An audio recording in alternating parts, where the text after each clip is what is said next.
Hello everyone, this is Rune of Red, and we are going to be playing the Banner Saga. Now, if you don't know anything about it, I've played a good chunk of this game. I've never really finished it though. It's really good. But there is a second installment, and as you can see up here, there is a third installment coming. So I supported that. So Stoic Studios is pretty cool. This looks amazing. I've never seen that. Wow, there's a lot of good stuff. I've always really liked Stoic. They're always really good, and you can hide it, which is great. So I don't know. I just nerded out about their promotion. Well, always proud to do right by an indie publisher and developer. You know what I mean? So we're gonna start this off. New game. The story in the Banner Saga changes based on the choices you make. You will occasionally switch between lead characters, witnessing the story unfold from different perspectives. There's the map of the world. The gods are dead. In their wake, man and giant survive through a tenuous alliance, driving black destroyers called Dredge deep into the northern wastes. Now is an era of growth and trade. Life goes on. Only one thing has stopped: the sun. So, there you go. That we've now been set up. There's Stoic. As always, proud to play a game from an indie dev.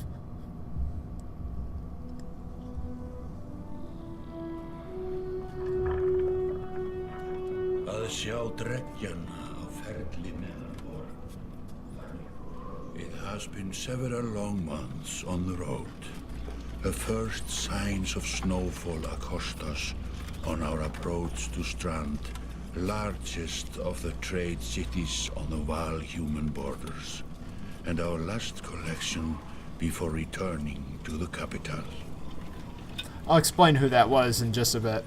Several days ago, the sun simply came to a stop in the sky. Though during these long winter days, none of us can be certain how long it has been this way. Some of the men in the caravan have taken it as a dire omen.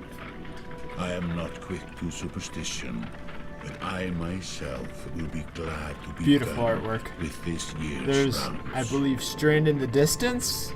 Or no, that can't be Strand. Strand's right here. We have been warned by stranded travelers about brigands on the path through Ridgehorn, our road home.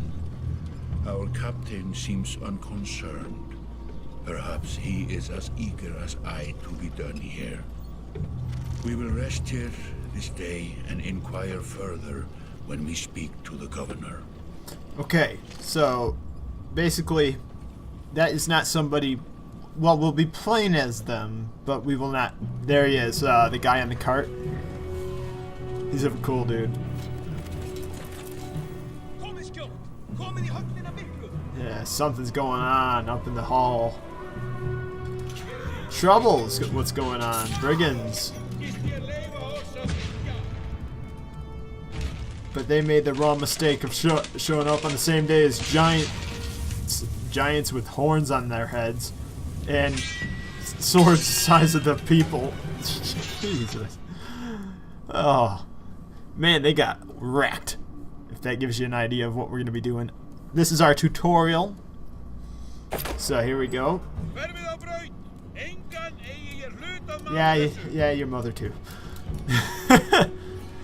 You've arrived just in time. The chieftain in red and his men are now looking at a tougher fight than they bargained for. Drag around the screen to see your surroundings. Click the check mark to continue. So basically you can't move around because there isn't a whole lot to do. This guy, I don't know if you can see my mouse or not, but the guy leaning against the pillar, that's who our perspective is through right now. So, alright, clicking check mark. These portraits show the order of initiative, taking turns from left to right. Your allies are blue, the enemy is red. It's your turn to act. And I am right now shield banger. Movement happens before action. This ring shows your shield banner is active. The blue tiles around him show where he can move. So the blue tiles right here, I don't know what, I don't know if that can cause me to get hurt going through the fire, but I don't think it can. Some characters fill more tiles than others. The Horned Allies are a race of giants called Varl, who take up 4 tiles each, while humans fill a single tile. This can have a huge impact on your strategy. Indeed, actually. Click the tile you want to move to, then click the check mark to confirm. Move your shield banner here to get him into attack range. So here we go. Moving. Now the yellow tile means that we lose special, like a special point. To target an enemy, click the red tile underneath which they stand, or click the tile on which they stand. Ally tiles are blue, the enemies are red. Target this enemy now by clicking his tile. I did? You can choose to either attack the enemy's strength or break his armor. The numbers beneath each icon, so in this case 2 and 5, show the damage you will do to that stat. So if I were to attack his armor, it would take away 2 armor, and that would make our strength, our damage to strength, heavier in the later game. Strength counts as both health and damage. A loss of 2 strength means you'll now do 2 less damage. If strength falls to 0, the character falls in battle. So it's like your HP and also your damage output. Armor blocks strength damage, but can be reduced by a break attack. By breaking armor, you can open them up to take more damage in the future. So just like I previously explained, this enemy only has 5 strength remaining. A strength attack will kill him. Click on the fist now to attack his strength, then confirm your choice. Now that shows that they've thought about this. They show that they've already been in a fight. Yeah, that's kind of cool. So we go to attack his strength, and we go, yeah, confirm your choice. Now if you're looking here, there's like this yellow glowy star over here. That can add extra damage, which is pretty cool. But we're not gonna do that. We're just gonna attack. He's dead. And you get renown each time you kill someone, and that can be used later on for improving like your characters, just like it says on the screen right now. After taking an action, your turn ends. Next up is the enemy. Turns always alternate, even though you're outnumbered. So, despite being at full strength, the chieftain will do little damage against your shield banner's high armor. So, right there, he only did 1. And you'll see he took some damage back. That's because he's a shield banner, so he basically hit him with a shield, causing him strength damage. Now it's your Warhawk's turn. Also known as Gunnulf. Gunnulf's amazing. He appears to be out of range of these enemies, but all characters all characters can use willpower to boost their actions. Willpower is a limited resource, so use it wisely. Alright, so by clicking on these gold tiles, a character can move further than usual at the cost of 1 willpower per gold tile. Red pulsing tiles beneath your enemies show how close you'll have to get to be in range. So our guy has to be a melee character, so you have to be right next to him. Move your Warhawk into attack range now.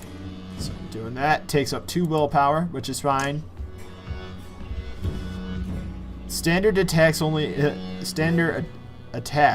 affect a single enemy. Let me try that again. Sorry. Standard attacks only affect a single enemy, but your Warhawk has a special ability that gives him a unique advantage. Click your Warhawk's tile to access his ability. So we click on our guy, and this shows up, Tempest. Clicking your character's tile will bring up all of his combat options, including move, ability, attack, and end turn. Click on the purple ability icon now. Now Tempest is really cool, because you can attack like in a circle. And you can attack like 2 people at the beginning, but you can always increase that later on. The ability description appears in the tooltips below. The Warhawk's Tempest allows him to slay multiple enemies at once. Select an enemy and confirm your attack. So there we go. We're going to get that guy and that guy. Here we go. Wham! And Gunnulf is a boss. That made quick work of the chieftain's bodyguards. When there is only one enemy left, the players enter pillage mode. Now this is something I keep forgetting about, so this is something that'll be great to have on video. Thank you, future me. Or, you're welcome, future me, rather. During pillage, each character moves in order, and there are no more guaranteed turns. Check the initiative to see how the order has changed. Your allies now get to move twice in a row. If a character does not move on his turn, he can rest to regain 1 willpower. The chieftain will rest this turn. And speaking of resting, I will be right back. I'm back, sorry about that. It's only been like maybe not even a 1/10 of a second for you, but for me, I had to use the restroom real quick. When nature calls, right? But anyway, looks like the chieftain is in some trouble. Your shield banger won't be able to finish the job with a normal attack, but willpower can be used to boost your damage. So like I was saying earlier, click the chieftain's tile to attack. Okay, so we click the fist, then the stars above the fist to add willpower. The number of stars available each turn are determined by your exertion stat. So right now our exertion is at 1, so that's how many stars we can put towards that. You'll see the damage number go up as you add willpower. Click a star, then the green check mark to kill this enemy. Yeah! Just like that. And we are victorious against brigands.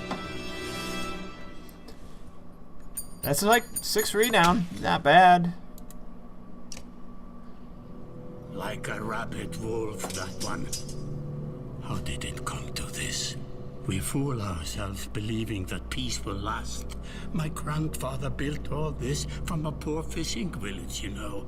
He watched the gods die, watched the chaos that followed. The art is beautiful in this. Slaughter each other, even before the dreads arose. All we've done is traded one struggle for another. Now that there are no more dreads to war against, we war against ourselves. This chieftain meant to kill me, and he's not the first. 12 families in the city would gladly take that guy my has share. a wand. This one had men waylaying merchants, both north and south of the city, strangling trade. Quite well, I would add, though he denied it to his last. This sort of wolf doesn't stop biting because the head is cut off. It just grows a new head.